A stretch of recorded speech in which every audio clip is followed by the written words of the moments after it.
بسم الله الصلاة والسلام على نبينا محمد. السلام عليكم ورحمة الله تعالى وبركاته.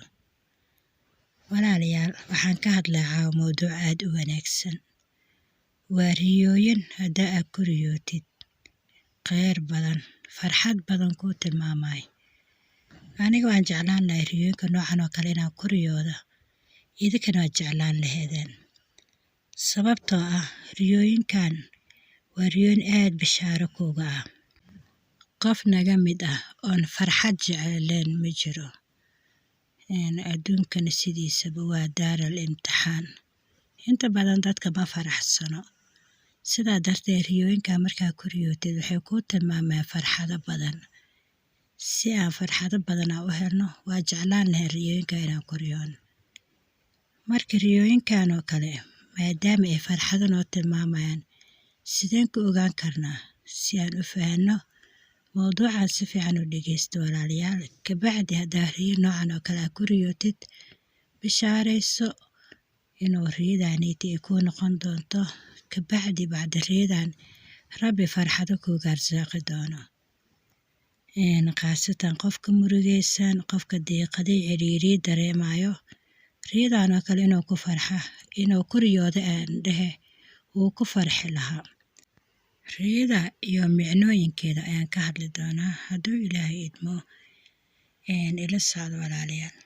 nambarka 1, haddaad ku riyootid qorax soo baxayso, subaxdii hore aroortii qoraxda markay soo baxayso, qaabkay u taalo waad aragteen, qaab yaroo huruud ah. qoraxda soo baxayso haddaa riyaad ku aragtid, mise cadceed soo baxayso, haddaa riyo ku aragtid waxay tilmaamaysaa farxada. haddaad ku riyootid iftiin, yacni caadi ahaan mugdi aad ku jirto riyada dhexdeeda, kabacdi nuur ayaad aragtay, iftiin adduunkii wada iftiimay, taan waxay tilmaamaysaa faraj, farxado badan insha Allah, bacdal kurbo inuu rabbi farxad ku siinayo. lambarka 3, haddaa ku riyootid gabar qurux badan, gabar qurux badan waxay tilmaamaysaa farxad. nambarka 4, haddaad ku riyootid lo, sac mise lo, dibi baa iska ahaada, yacni lo'da cayilin oo quruxsan haddaa aragtid oo kale, lo cayilin, taan waxay tilmaamaysaa farxad. khaasatan qofka faqrinimo ka sheeganay, qofka yacni markaas la murugaysnaa wax la'aan. haddaad ku riyootid roob, nambarka 6, roob da'aya haddaa ku riyootid faraj. sidoo kale duca rabbi kaa ajiibi way tilmaamaysaa. haddaa ahayd qof murugaysnaa, aad ku riyootid roob da'aya, rabbi duca kaa ajiibiyay noqonaysaa. waxay kaloo tilmaamaysaa farxada arsaaqad. riyooyinka farxadaha badanaaba waxaa ku riyooda qof caadi ahaan kurbeysnaa oo kabacdi maxay ahayd rabbi yacni weydiistay kheyr. matalan dhibaatada markaa haysatay, farajka rabbi weydiistay inuu faraj u hela, ayuu badanaa riyooyinka noocan oo kale helo. nambar 7, qofka ku riyooda qur'aanka. qur'aanka wuxuu tilmaamayaa farxado badan. qofka ku riyooda nambar 8, qofka ku riyooda dhar cusub, taan waxay tilmaamayaa farxado badan. nambar 9, qofka ku riyooda fura, qofka ku riyooda furaha waxay tilmaamaysaa farxado badan. qofka ku riyooda ilkihiisii oo nadiifinay, nadaafada ilkaha waxay tilmaamaysaa farxado. qofka ku riyooda dhoola cadeen, haddaa ku riyootid dhoola cadeen waxay tilmaamaysaa farxado badan. riyooyinkan waxay tilmaamayaan farxado kelimaha, kurbo rabbi ka qaada, yacni qofka muxuu ku farxayaa? kurbadii ayuu rabbi ka qaadaya. li'annuu qofka caadi ahaan arrin ayaa dhibayso, arrin ayuu dhibsanaya. markuu qofka farxadu waynaya, sabab ayaa jirta, sababtaa ayuu rabbi insha Allah wuxuu kugu siinaya faraj. hadday ahayd awlaad la'aan, hadday ahayd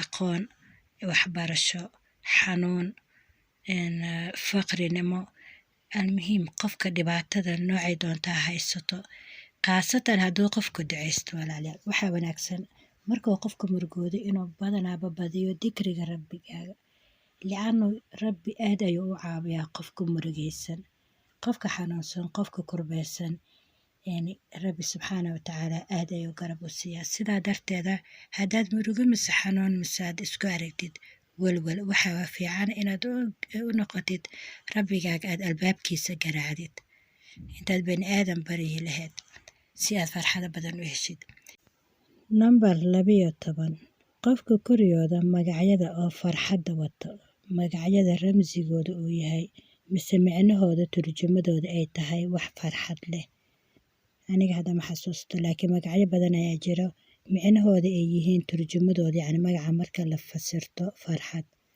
kuwa waxay tilmaamayaan ficlan farxad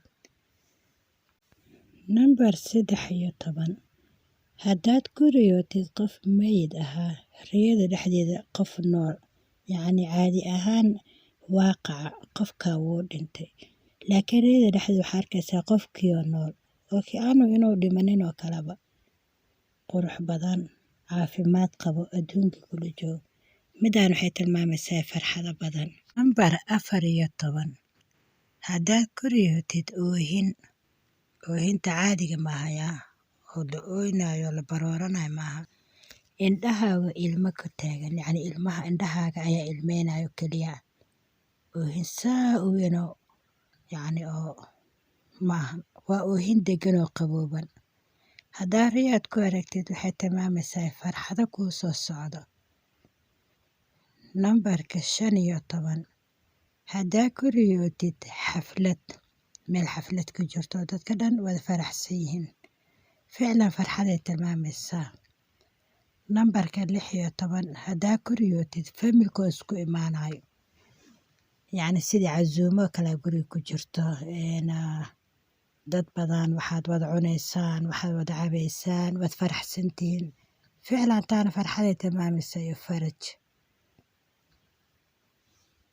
nambar 17 ciid ayaad kuriyootay maalin ciid ah sida hadda xilliga haddaan ku jirno kale ciid nooma soo dhow samaha laakiin waxaanba kuriyooda aniga caaboo kale iyadoo ciid ay tahay taa waxay tilmaamaysaa faraj kurbooyinkaygii rabbi soo afjaraayo riyooyinkaasi riyooyin ka wanaagsan rabbi hanuga arsaaqo hana noo rumeeyo riyooyinka rabbi hanoo aqbalo yacni hanoo xaqiijiyo riyooyinkaasaa u wanaagsan inaan riyo ku aragnana jeclaan lahayn khaasatan dadka kurbeysan laag noo saara walaalayaal noona sheergareeya wixii su-aalo qaybta komitiga igu reeba wassalaamu calaykum